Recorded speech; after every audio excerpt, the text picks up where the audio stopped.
Kṛṣṇa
Param Vijayate Sri Krishna Sankirtanam. Total victory for Hare Krishna. Welcome to today's Bhagavad-gītā class led by myself, Prahlad. Just head straight into it. So this is Bhagavad-gītā 226. Atha cainaṁ nitya-jātaṁ nityam va manyase mṛtam tathāpi tvam mahā-bāho nainaṁ śocitum arhasi. Atha, if however, also, enam, this soul, nitya-jātaṁ, always born, nityam, forever, va, either, manyase, so think, mṛtam, dead, tathāpi, still, tvam, you, mahā-bāho, O mighty armed one, never, enam, about the soul, śocitum, to lament, arhasi, deserve. Using a new mic, pretty sure it sounds pretty good. Translation: if however you think that the soul is perpetually born and always dies, still you have no reason to lament, O mighty armed. Purport: there is always a class of philosophers almost akin to the Buddhists who do not believe in the separate existence of the soul beyond the body. When Lord Kṛṣṇa spoke the Bhagavad-gītā, it appears that such philosophers existed, and they were known as the Lokāyatikas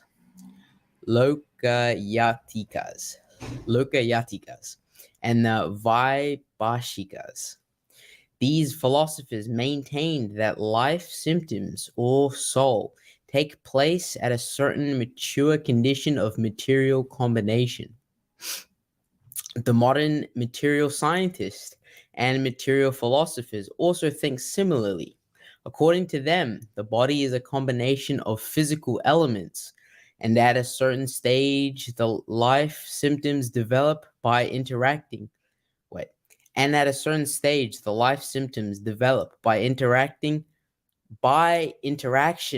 of the physical and chemical elements.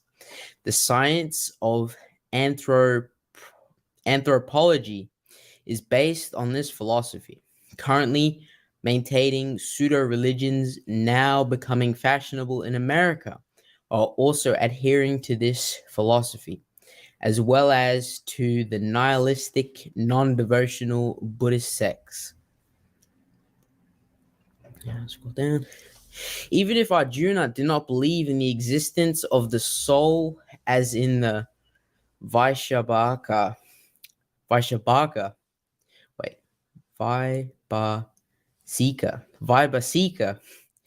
philosophy, there would still have been no cause for lamentation.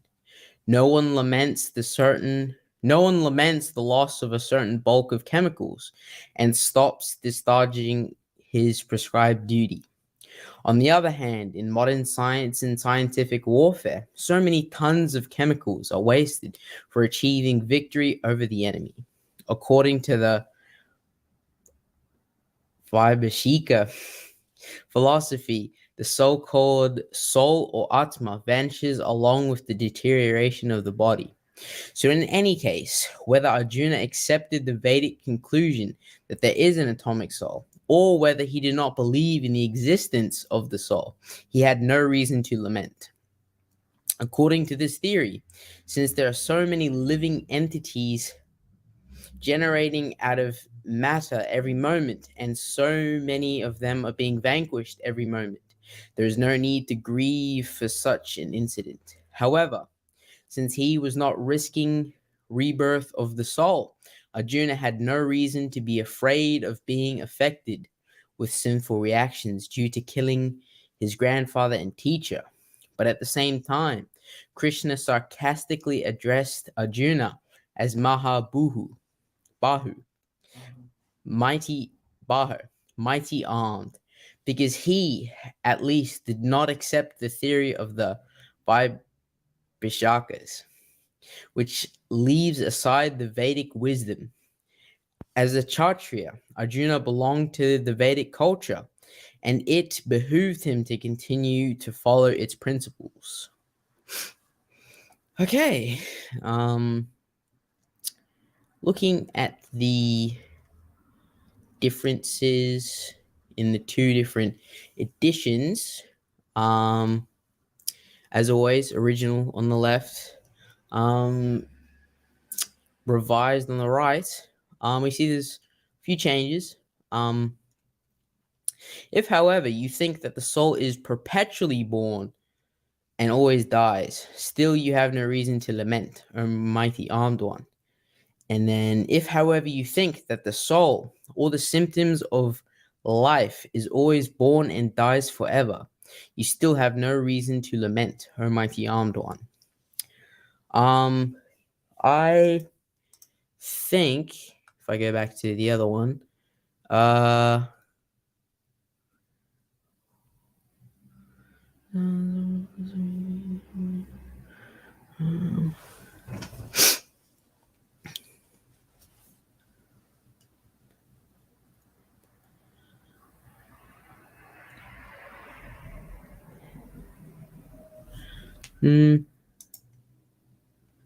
can see, because this is a addition to the translation. It says here, about the soul to lament, and then this soul is always born.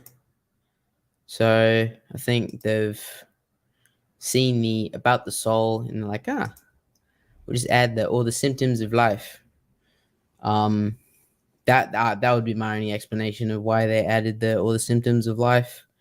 Because what that does is separate the soul and the symptoms of life, where without the soul there is no symptoms of life. So that is not technically wrong, but I don't think it's a good addition. None of the additions are good additions, but this one's especially bad.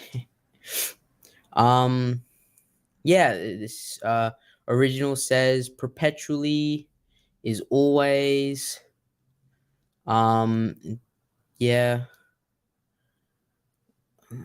Is perpetually born, is always born.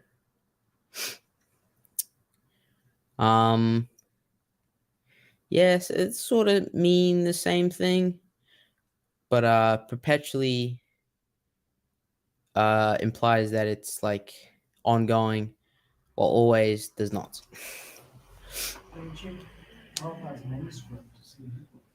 Manuscript shows, drum roll, always. So is always born and dies for good.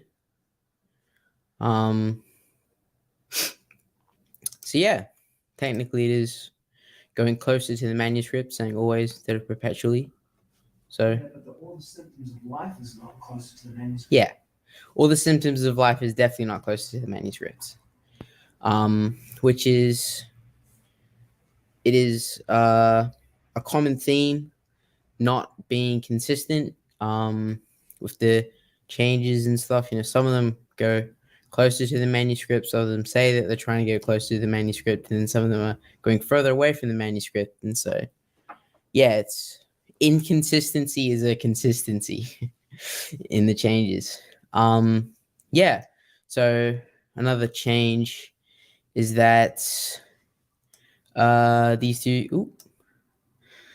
two groups have been decapitalized, which I think groups are proper nouns, so they're supposed to be capitalized anyway. I don't know why they've been decapitalized. And in the manuscript, they are specifically typed out with capitals. So yeah, it is a weird change. And if we look at the the changes in their reasonings, it's not really any reason. Let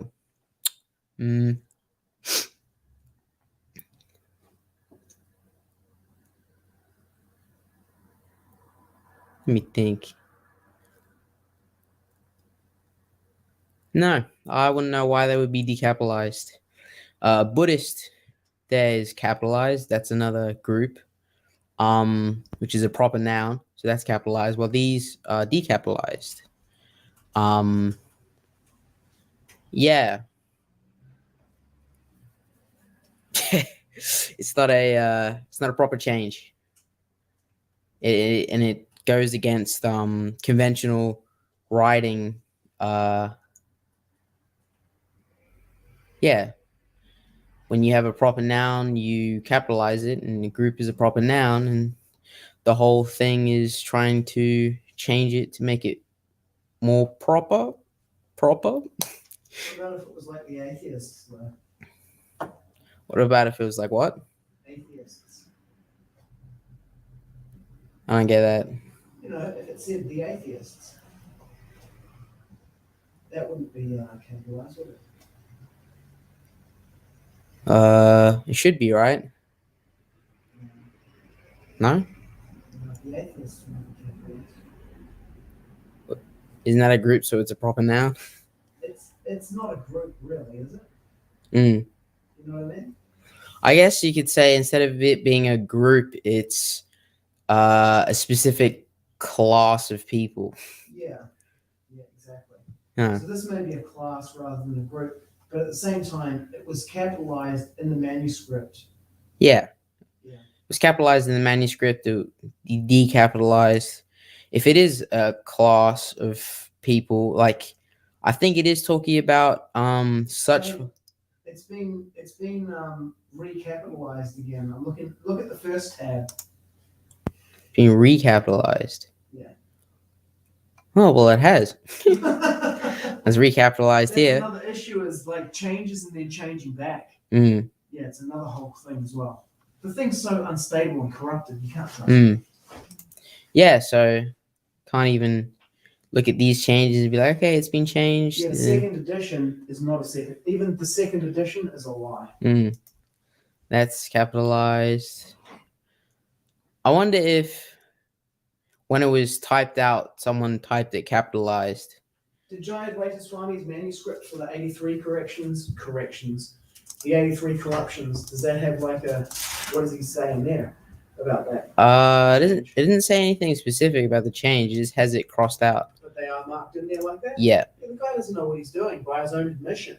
For him to change it and then change it back is an admission that he doesn't know what he's doing. Yeah, so that's been changed, and then here it's been changed back. I'm gonna see if I can grab a hard copy, see what it says there.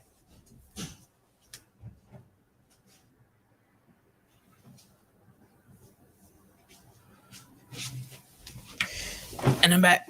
Okay, so we got a hard copy Gita. This one, let me find the date.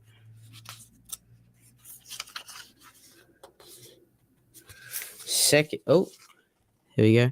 You can see that second edition, revised and enlarged. I'm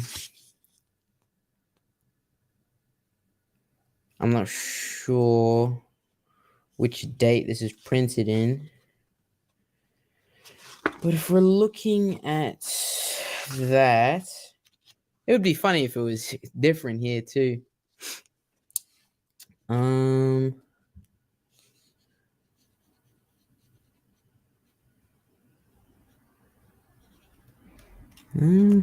Hold on a minute.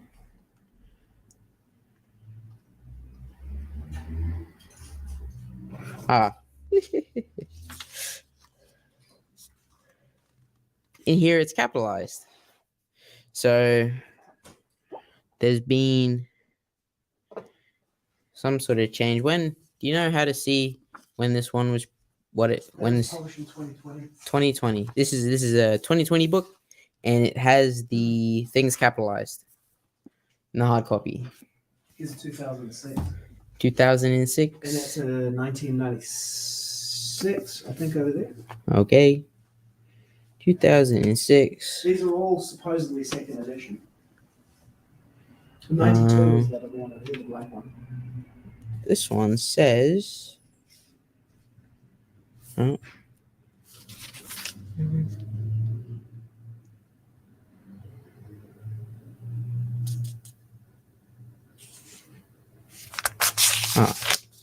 Look at the wrong page. This one is uncapitalized. 2006. Yeah. So between 2006 and 2020, They've got recapitalized. Yeah, got recapitalized. So there's been a group of changes that have been between these changes. So yeah, they're just changing it all the time. Yeah, so they're just changing it.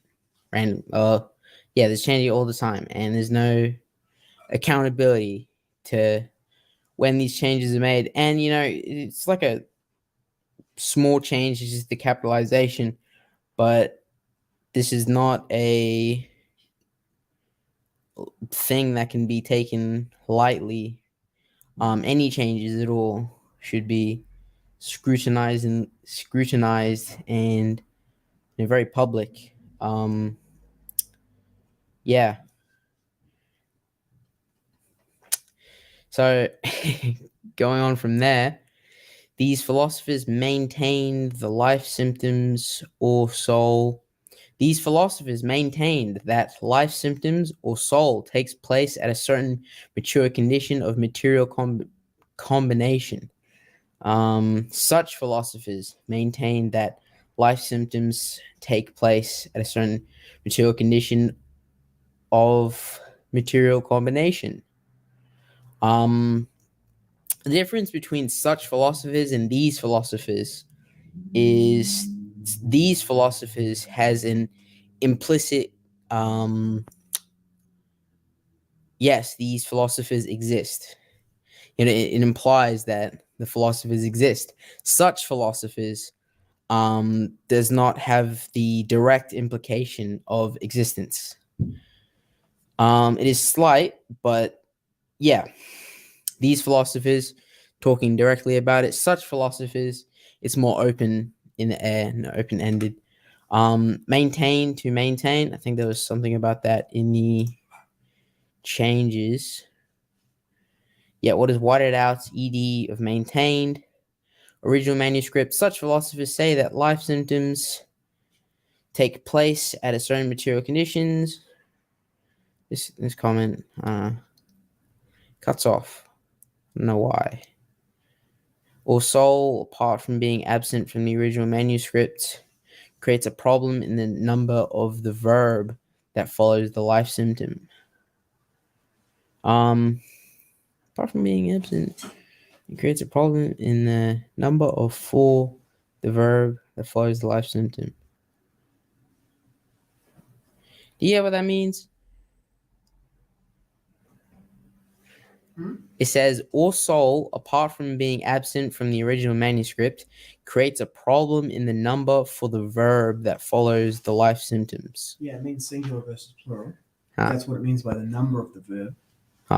Like grow, they grow versus it grows. That's what the number of the verb is. Well, in the original manuscript, which is here, it says maintained.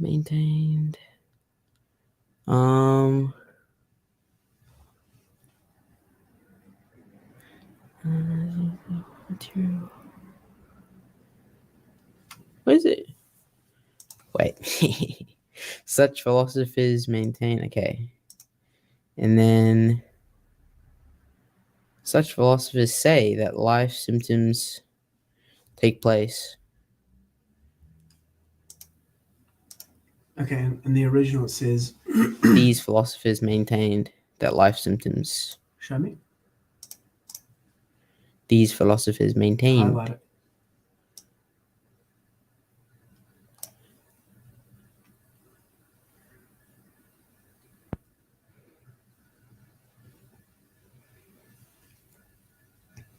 So that's where they've lifted it into the translation from there. These philosophers maintained,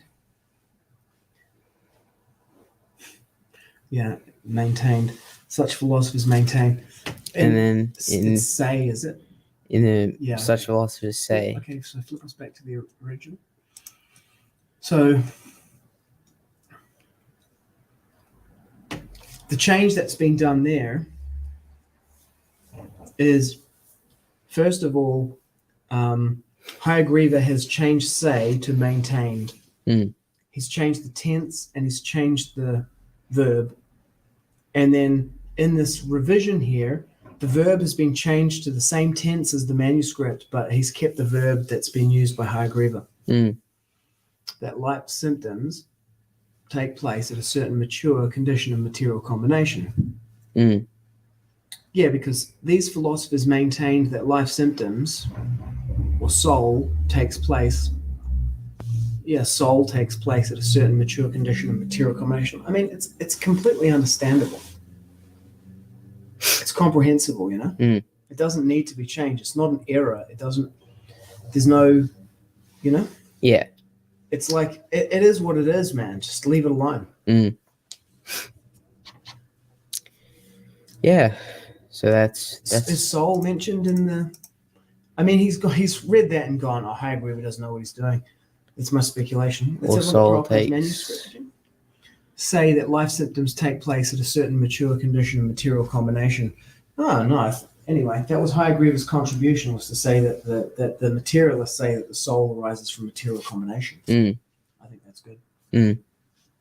But anyway, it is what it is, and it was authorized by Prabhupada. Yeah, so going on with the rest of the changes, how do you say that properly?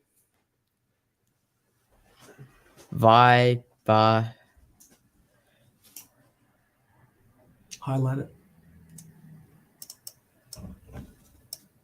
Go to the original, the book. Vaibhāṣikas.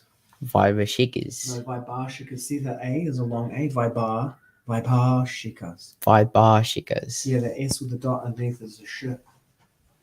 Vaibhāṣikas. Yep. That has been decapitalized, which have later been recapitalized.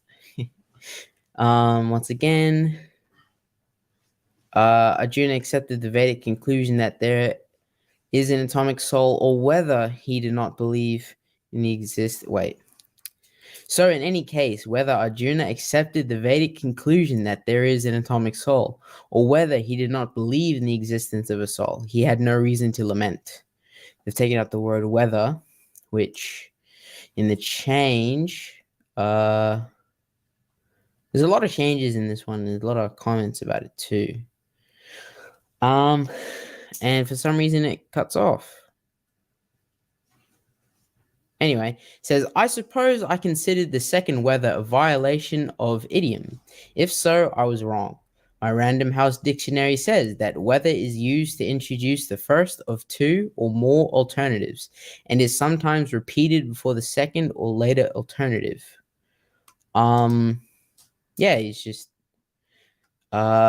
straight up admitting that taking out whether was wrong. No, he's admitting that he's admitting that he just did it without noting it. He's gone back afterwards and he's doing a post-mortem on his own edits at a much later date. That's what this is. No, okay. Those are the notes of someone who's going back and saying, what did I do? I suppose I did this because I thought that's what it is. Yeah, not the best editorial practice. Always should be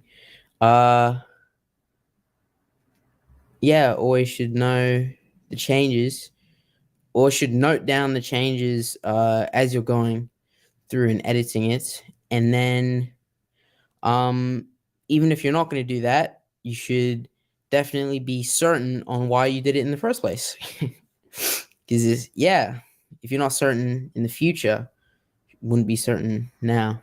But yeah, that was changed. The next change is such an incident, and such an incident. That makes sense. Incidence is not the right word to use. Incidence is. Incidence, I think, implies frequency of something, and then incident is an actual something that's happening. I think that was written down here too. I revised incidents to incident. The revision isn't shown and must therefore have been done at a later stage of production. The original manuscript said incidences. The modern use of the word incident commonly means extent of frequency. Yeah. And it gets cut off. Why does it get cut off? The comments. It doesn't on my computer. But anyway, that is one of the changes that should be made. Although I would just infer it as such an incident, but incident is the right word, while incidence is not. However, since he was not risking rebirth of the soul, Arjuna had no reason to be afraid of being afflicted with sinful reactions. If there were no rebirth of the soul, Arjuna had no reason to be afraid of being affected by sinful reactions due to his killing his grandfather and teacher. I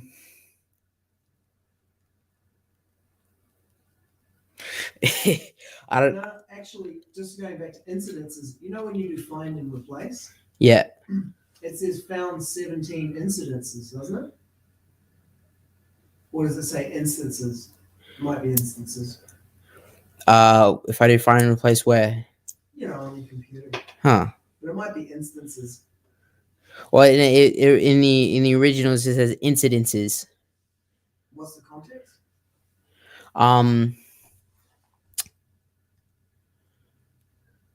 Like read the sentence. So according to this theory, since there are so many living entities generating out of matter every moment, and so many of them being vanquished every moment, there is no need to grieve for such an incidence. Dude, that's fine. That's perfectly fine. Coincidence happening together, incidents happening. It's like there have been a number of incidences in the area of car theft. It's common usage. No, but it would be incidents. Nah, incidences. Why would it be incidences? Oh, and yeah, it would be incidences, but it says incidents. It's not using the plural. Hang on, tell me read it again. According to this theory, since there are so many living entities generating out of matter every moment, and so many of them are being vanquished every moment, there is no need to grieve for such an incidence.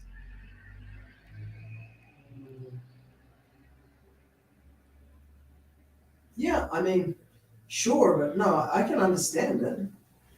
In the original manuscript, it says,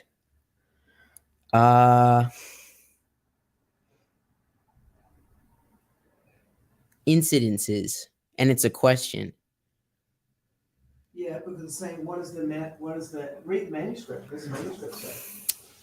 And what is there to be aggrieved for what is there to be aggrieved for in such incidences? Question mark. Oh, beautiful. That makes sense. Yeah, what is there to be aggrieved for in such incidences? And then, but in the thing, it says there is no need to be aggrieved for such an incidence.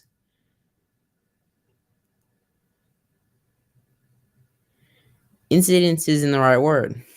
Incidences would be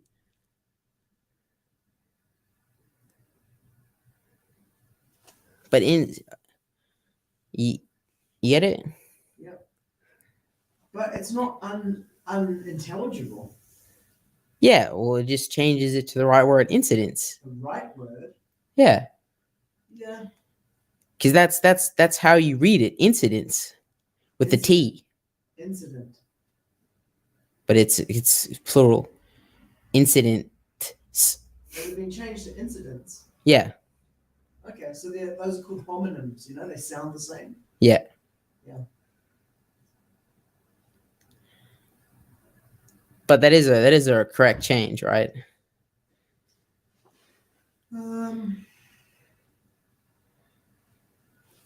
I mean, incidence means a rate of occurrence or influence, right? Yeah. But then, how can you have a plural of that? Incidences. Yeah. Uh. There's no incidences in my dictionary resolves to incidents.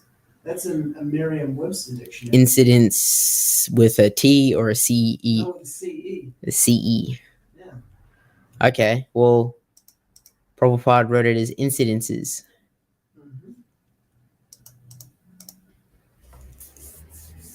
I would have just left that alone, It's only when you're like, I'm going to make it better, that you start to make those kind of changes. That's not like something that impacts the meaning or intelligibility of it. Not at all. I mean, I read incidents, and then I wouldn't have thought it as incidents as frequency. I would have thought it as incidents, because the whole sentence is referencing the incidents of him killing his grandfather and teachers, or him doing his duty and slaying his family. That's the incident that it's referring to. You get it?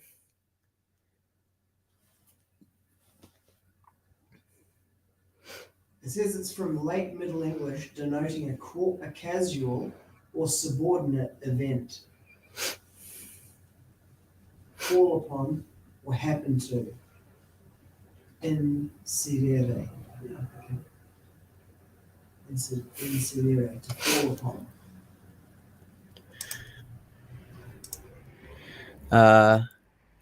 Vikram Singh says, "Love the background, brother." Thank you. Cool.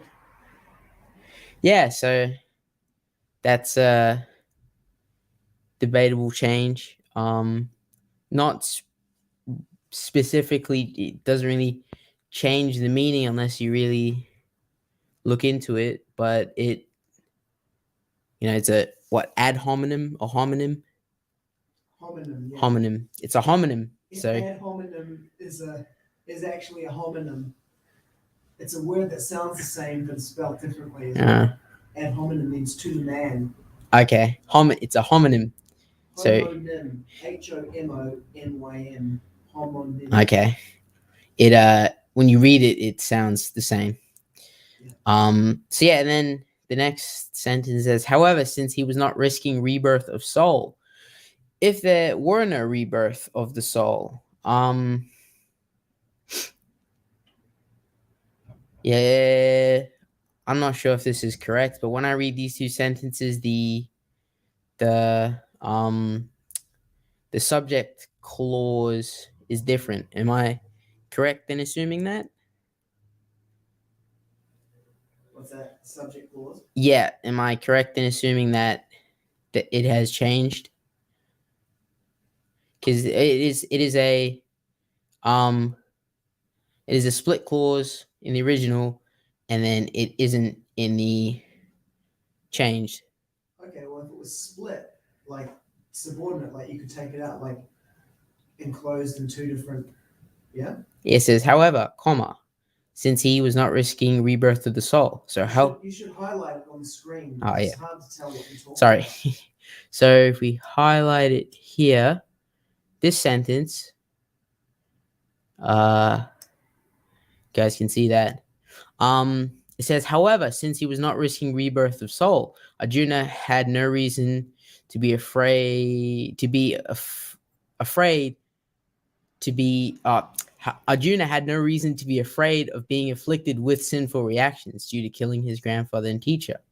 So that's a split clause. You can get rid of the "since he was not risking rebirth of the soul" and continue on with the sentence. "However, Arjuna had no reason to be afraid of being afflicted with sinful reactions due to the killing of his grandfather and teacher.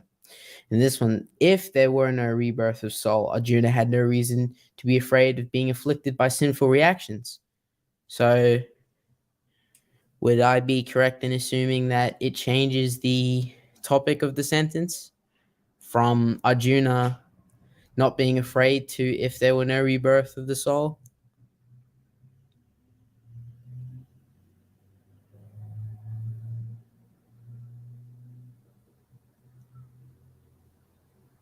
At least I would think so. Because there's no topic in however, and then it goes on to Arjuna had no reason. While here, yeah, Arjuna is the subject. Arjuna is the subject in this one, but then in the change, is Arjuna still the subject?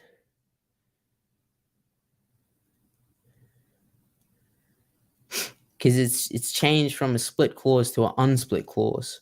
It is. In the first one, it's, however, Arjuna had no reason to be afraid of being affected with sinful reactions due to his killing his grandfather and teacher if there were no rebirth of the soul. But you see, that one, if there were no rebirth for the soul in the second edition, right? That's called subjunctive. So it means it's hypothetical. If there were, it's hypothetical, right? If there were no rebirth for the soul, now we're in a theoretical world, right? Yeah. But in the first edition, that's not theoretical. It says, however, since he was not risking rebirth of the soul, that's indicative. That's called the indicative voice. Have a look at the manuscript to see how Prabhupada stated it. As like a hypothetical or as a concrete? Let us see. On the contrary, in the absence of rebirth of the soul, Arjuna had no reason to be afraid of being afflicted with sinful activities on the account of killing his grandfather and teacher. In the absence of rebirth of the soul, yeah, it's kind of hypothetical. And also, we can tell that Prabhupada's throwing hypotheticals, right? Well, this whole like purport is basically a hypothetical. Well, the verse itself is it's called conditional. Yeah, the verse is hypothetical, right? If, however, you think that the soul is perpetually born and always dies, yep. Still you have no reason to lament. That entire sentence structure is the exact same sentence structure. The translation is the exact same sentence structure as that change. However, instead of if, and it has something, you have no reason to be afraid. You have no reason to lament. So it's a split clause, and then at the end he says, "O mighty armed one," sarcastically. We said "O mighty armed." Oh, "O mighty armed." So he says that sarcastically. So it has the same sentence structure as that. Yeah, it has the same sentence structure, but then it's been changed. So when I read the "if there were no rebirth of the soul," that's the topic of the sentence, and then Arjuna had no reason to be afflicted by sinful reactions, because you can read the first part of the sentence, makes sense, and then the second part of the sentence doesn't make sense, or it would. But in the other one, the second edition is actually closer to the translation, to the verse, than the first edition is. Is it? Yeah, because however, since he was not risking rebirth of the soul, go back to Prabhupada's manuscript. Yeah, which part? Which part am I reading? Well, the part that corresponds to this sentence. Goes right after the question, which is, on the contrary, in the absence of the rebirth of the soul, Arjuna had nothing. Had Arjuna had no reason to be afraid. Of being affected with sinful activities on account of killing his father and teacher. On the contrary, in the absence of rebirth of the soul, go to the first edition. Yep. And then he says, however, since he was not risking rebirth of the soul, Hayagriva has made it indicative he's made it concrete rather than like hypothetical. And so the use of the subjunctive in the second edition, if there were no rebirth of the soul, is closer to Prabhupada's phrasing and closer to the meaning of the verse itself. And in terms of like changes, if I in the instance of the first edition and Prabhupada's presence had a choice to present him with one of those two, I would present him with the second edition. That's what I would do. However, having someone just like randomly editing these books is bogus. The changes are categorically unauthorized, and that change, regardless of its particular merits, is specifically unauthorized. And it seems like a good edit. As professionally as an editor, he gets a thumbs up. Okay. And then the last change with sinful reactions and by sinful reactions. If you look here, it says with sinful reactions. Well, the difference between with and by. With sinful reactions sort of implies that sinful reactions exist, not connected to whatever it's connected to, but by sinful reactions means that it is an effect that happens to something. With something means it happens in injunction. No. There's something else to the cause, and it's part of the effect. Yeah. So that was the last small change, and then decapitalization, recapitalization. One thing that I noticed in the changes is or one consistent theme is the inconsistency in the changes, and B, the consistent change in concreteness. It goes from definite in the original editions to more open-ended in the second edition. Would I be correct in assuming that? I don't know. You have to give some examples to support your thesis. Right. I know I've noticed it, and I've said it a few times where it's changed from, a concrete to unconcrete. Let's see. Is there any? There's none in this one. You should note them down and then bring it to future class. I'll do that. There'll be a special segment. But that's just something that I've particularly noticed. Yeah, because what you're doing is you're trying to reverse engineer the theory of the editor. You reverse engineer it because the cause is present in the effect. Or said another way, palena parichite. You can judge a thing by its results or its fruit. But the cause is present in the effect. So because light and heat is in the sunlight, we know light and heat is in the sun. And if you can detect a particular pattern in the editing, then you can infer what is this person thinking, what's their agenda, like where they're thinking from, even in ways that they themselves are not aware of. That's how artificial intelligence works. Yeah. So I'll do that next time. There are a lot of comments. Let's go this.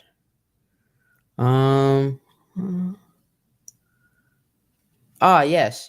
The other thing that I had noticed was, oh my, give me a second. Yes,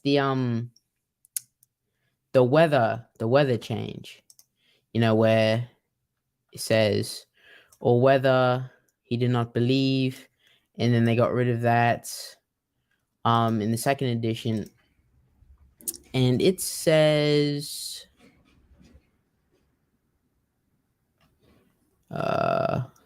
here we go.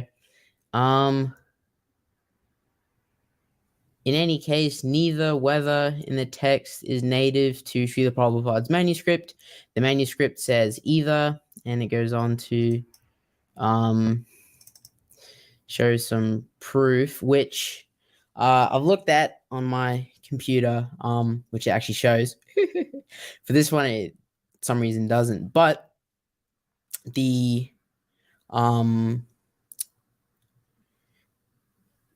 proof that he shows from Prabhupada's manuscript does say either.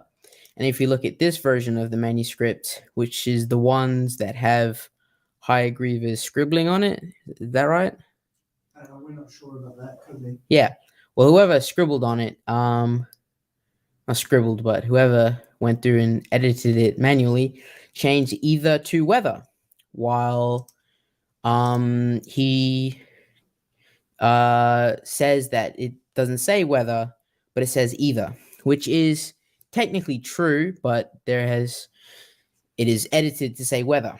And in the final edition, it says whether. So whatever manuscript edition that they've used for the final, original edition has whether in it, while the one that he's using to edit the book is different from that.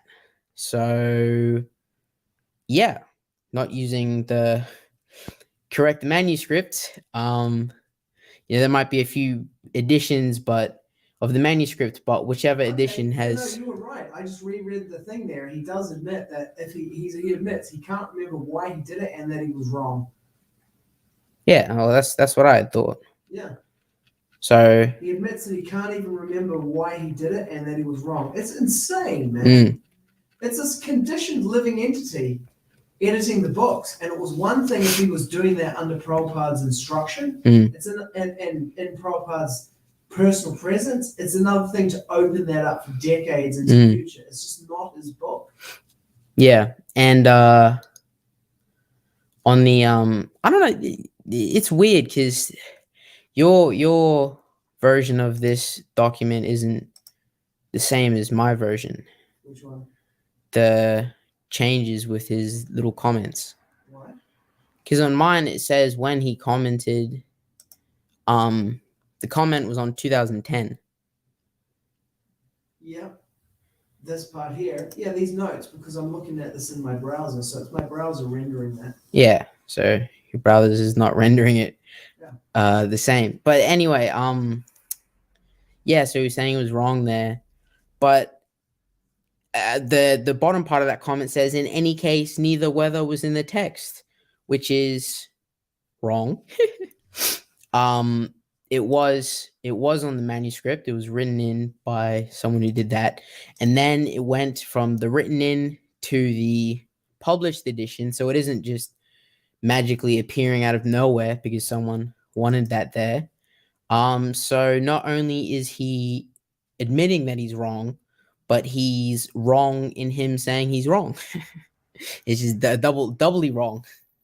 And so that also shows that the manuscript that he's using to bring the book closer to Prabhupada's manuscript, or Prabhupada's, vision of the book, it's wrong because he's actively taking it further from the book, and he is justifying it incorrectly because he's using the wrong manuscript. Well, he may have a manuscript that doesn't have those edits on it, or he may be. Well, he does, yeah. There's a PNG attached to it which shows the sentence. It doesn't have that. It doesn't have the writing on it. Yeah, okay. So he has an unannotated one. Yeah, so he's. Yeah, okay, but whatever. I mean, that other one is the first editor's one. What, the manuscript? Yeah, so you're looking here at the editor's annotated manuscript from the first edition to the second. The first and the second one. The other one you're looking at is the Prabhupada's draft with Hayagriva's editing annotations on it. Yeah, and so the one with the editing annotations on it made it to the original. Yeah, well, he rejects the first editor. Yeah, well, okay. Yeah. Well, the first editor was around when Prabhupada was around. It's a conundrum. Anyway, been talking for like almost an hour about grammar. I haven't even talked about the purport. Yeah, let's see. You know, it's a continuation from the last two purports talking about the soul, which is this is actually the counter argument to the soul is always okay. Well, what it's a counter argument to the previous two purports. You know, it's invisible, inconceivable, immutable, unchangeable. It is unbreakable, insoluble, neither be burnt or dried, everlasting, all-pervading, unchangeable, immovable, and eternally the same. And so this purport is specifically talking about the counter argument to that and saying that even if the counter argument is true, it doesn't matter. Yeah, it doesn't matter because why? There's no need to grieve for such an incident. Because it's happening all the time. And I don't think I'm not sure if it mentions it, but it will happen eventually anyway. So, and if it all returns to nothing afterwards, why does anything matter? So you should do it anyway. Yeah.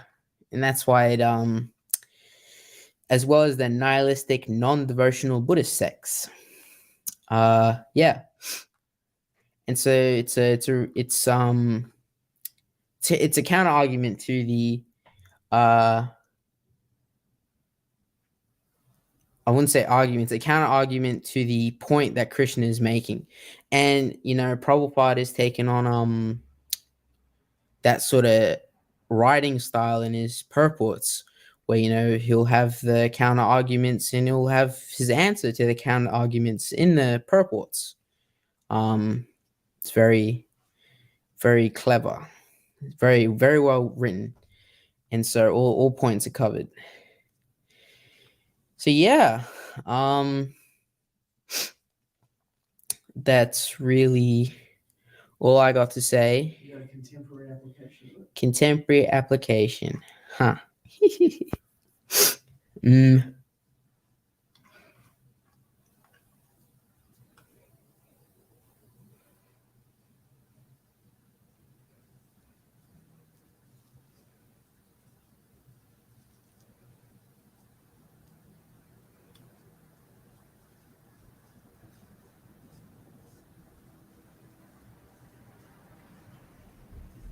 And do you remember, Jojo? Contemporary application. I don't know.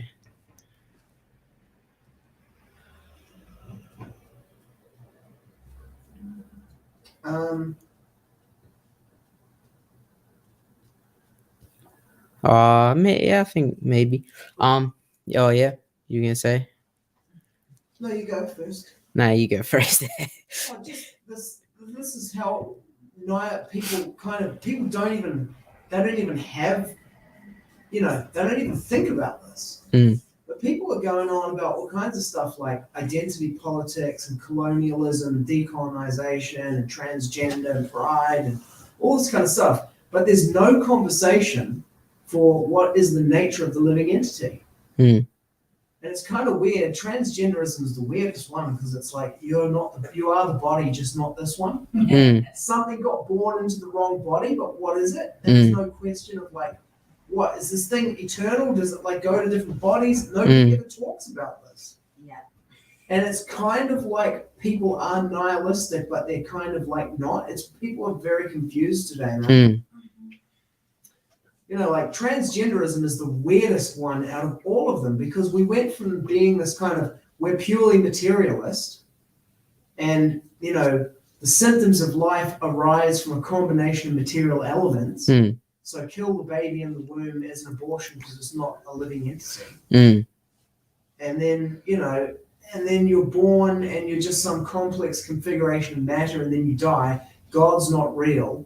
When you die, there's no karma, there's no sinful reactions. Nobody has to worry about that. But then all of a sudden they bring in this thing that, you're born in the wrong body. It's like, what? I thought that we were just born and then we die, and all we are is the body.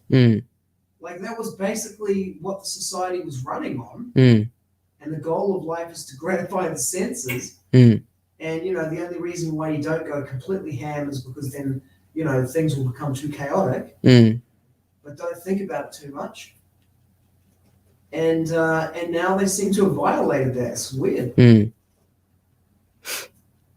I guess when you have the sentence, I am born in the wrong body, what's the I that you're talking about? Right? Yeah. Yeah. It's a better contemporary application than what I had. What was yours? My one was, these philosophers maintain that life symptoms of soul takes place at a certain mature condition of material combination. There's been, you can grow like cells in a lab and stuff. You can grow organs in a lab, and you can grow like brain tissue. That's how they do tests and stuff. And people know the exact breakdown of what a human body is made out of. They have these things like a whole body on a silicon wafer. Have you seen that? Nah. Yeah. Man. Oh yeah. Test and drug interactions. Yeah, so you can grow all that sort of stuff, but none of that has consciousness. It doesn't be like, you can't. None of the material sciences can grow consciousness. You can simulate it using machines and stuff, but none of it is consciousness. Yeah, that was my application, because this purport was written ages ago, like 50 years or something. Longer, 68. Artificial intelligence is a good contemporary field for examples, and so is transgenderism, man, especially when it comes to the body, and you're not the body. Like, dude, that's just like contemporary example all day, all night. Yeah, so you can grow all this sort of material bodies, but you can't. There's no creation of consciousness. Otherwise, we'd be all on that. If we could create consciousness, you'd be like, why wouldn't we? Even if there's no good application for it, just do it for the hell of it. It's just our material nature is just do everything, all consuming, and continually wanting more. So yeah. And then remember to read the next letter if you know. The next letter. Bro, I've been going for an hour. That's okay. Bro, and this one's long as.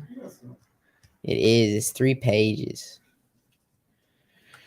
Okay. Awesome. Shri. Okay, this is the letters from Bhakti-vedanta to someone. To Bhakti-vedanta Narayan Maharaj. Narayan. Yeah. So Shri Guru Gauranga Jayato by air mail registered post. International Society of Krishna Consciousness Incorporated, 26 2nd Avenue, New York, 1003. Telephone 674-7428.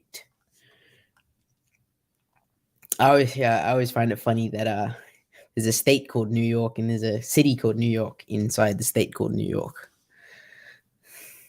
Acharya Swami A.C. Bhakti-vedanta, April 14th, 1967. Trustees: Larry Bogarts, James S. Greene, Carl Yergans, Raphael Balsam, Robert Lefkowski, Robert Lefkowitz, Robert Lefkowitz, Raymond Maris, Stanley Moskowitz, Michael Grant, Harvey Cohen, Shripad Narayana Maharaj. Accept my dandavats. I receive your and Vinoda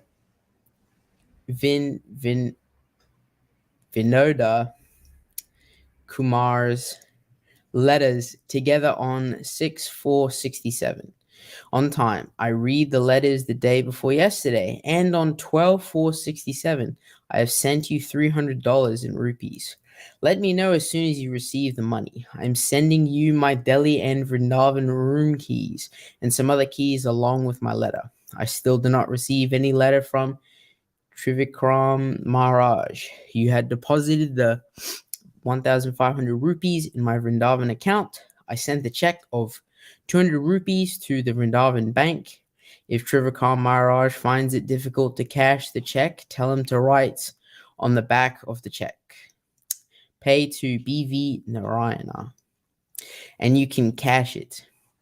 If he had returned the check to me, I would have cashed it and sent it back to him. Anyway, if he has not cashed the check, you take it and cash it. I have some money in Vrindavan which I have not spent. Therefore, the total is 2,250 rupees, and there is 200 rupees to be deposited. Spend the money as follows. So he's got a breakdown list of how to spend the money. Yeah, I'm reading it. One harmonium, according to description, 350 rupees. Another harmonium, 500 rupees. One sitar, 250 rupees. One sitar, 250 rupees, which is a total of 1,375 rupees. One tempura, 200 rupees. One tempura, 250 rupees. Two mridangas. The body should be made out of tin according to Trivikram Maharaj's description, 150 rupees. Which is a total of 1,975 rupees. 10 good pairs of Navadweep cartels, 100 rupees.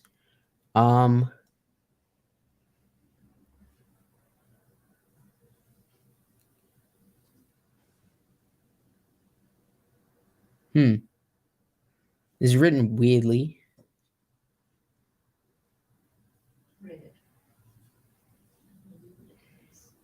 I'm not sure how this has turned out to be 2,700 rupees. 2075. Well, two mridangas at 150 and then 1975. Like that's like, you see how there's two numbers for that line between the two lines. But anyway, whatever. Yeah, but then if you add all of the 1975, because those don't have the minus on it. If you add them together, that's 2,000 and 2,250. But then the 200 and 250 Okay. doesn't. Go back up to the Bengali arriba. This is. Doesn't even have that. 290. Man, if I got this and I was trying to read the numbers, I'd be like, man. That's okay, because they're in Bengali. What? There's a whole Bengali number language? Yeah. Okay, I did not know that. Anyway, Yeah, it's not like they didn't have numbers till, the English arrived and anyway, yeah. Oh yeah, it makes sense. It could be a transcription error, but Yeah, that doesn't make sense. But anyway, total 2,450 rupees, and that one balance 375 rupees.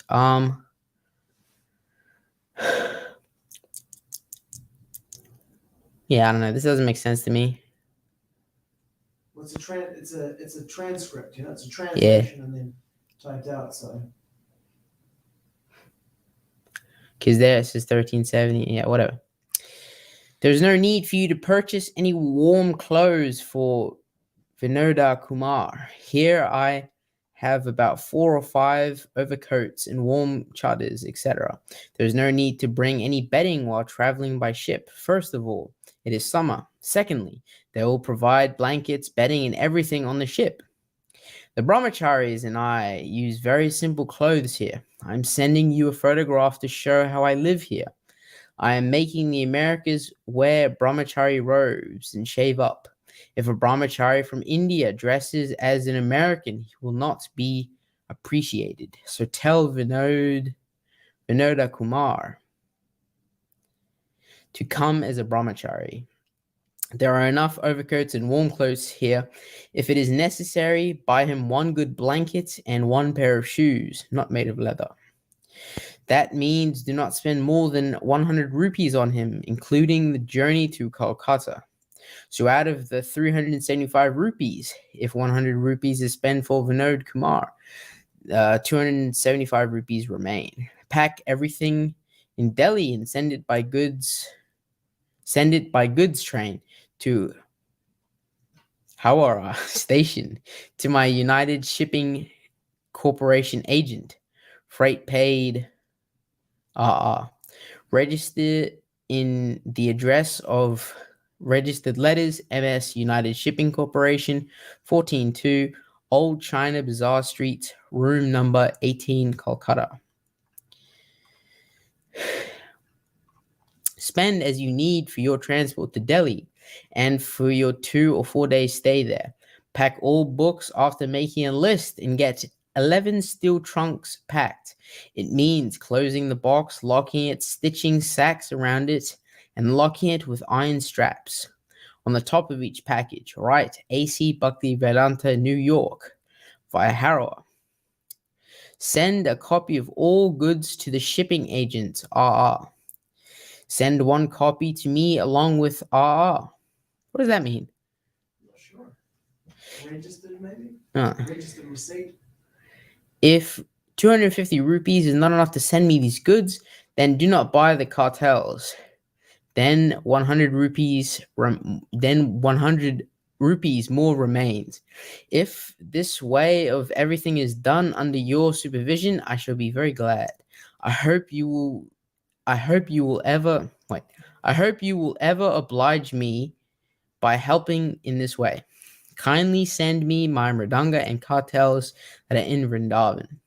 The key that is left in Vrindavan is the key to the kitchen. After you open the door of the room, you'll find a big key on the right side of the wall shelf. Open the door of my sitting room with that key. My mridanga and cartels are in that room. There are cartels in the kitchen also. Please get the room cleaned by Sarojini and give her 1 rupee. The bank is supposed to pay 5 rupees to the Goswami per month, but the Goswami never wrote me a letter. Try to find out if he receives the money and make me happy by writing me as soon as you receive this letter. Kripa Parthini, I want your mercy. Sri Bhakti Vedanta Swami. P.S. If it is possible, send me tilak and agarbati.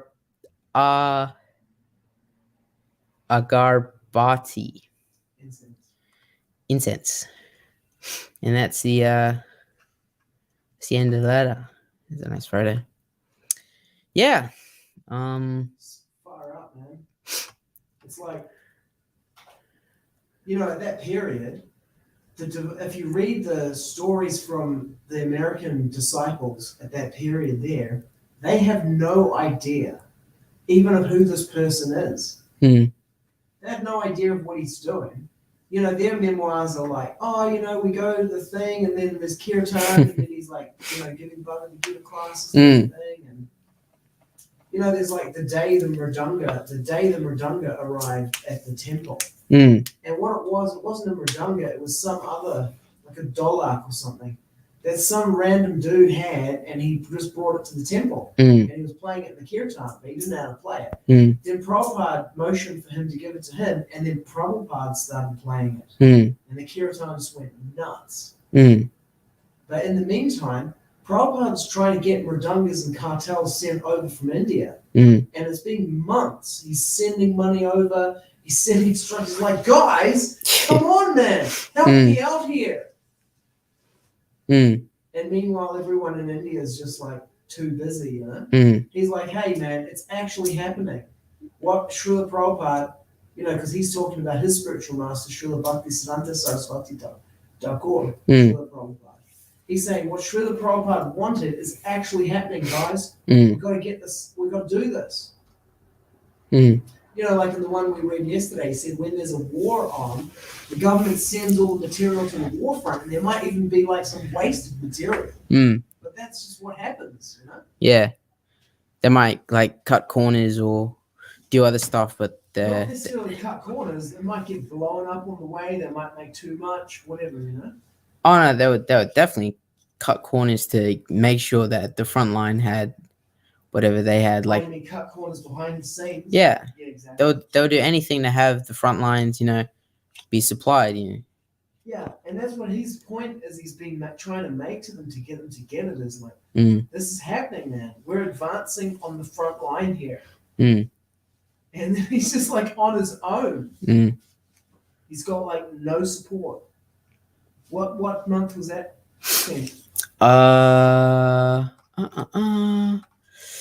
This was April.